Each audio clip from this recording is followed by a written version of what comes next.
Everybody knows about playing with dominoes, but what you may not know is that a domino can knock over another domino which is about 1.5 times larger. So what I have here is a chain of dominoes.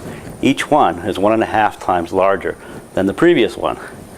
And the smallest domino is about 5 millimeters high and 1 millimeter thick. And I will carefully place it.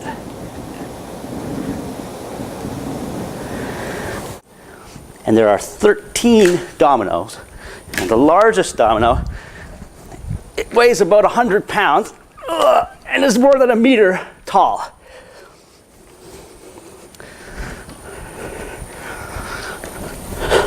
Ready?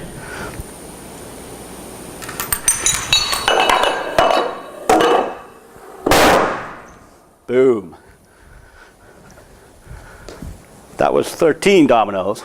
If I had 29 dominoes, the last domino would be as tall as the Empire State Building.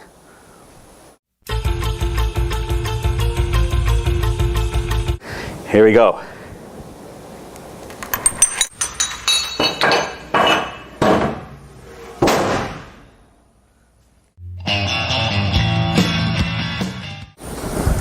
What's the physics going on here? Well, every time you stand up a domino, you lift it against gravity. And that stores some of gravitational potential energy in the domino. And you only have to put in a little bit of push to get it to that tipping point. And then you get all that energy back again when it falls over. And that's more than enough energy to knock over the next domino, which releases even more energy. So it turns out the amplification in this series of 13 dominoes is about 2 billion. So we put in a little tiny bit of energy at the beginning, and we get 2 billion times as much out at the end.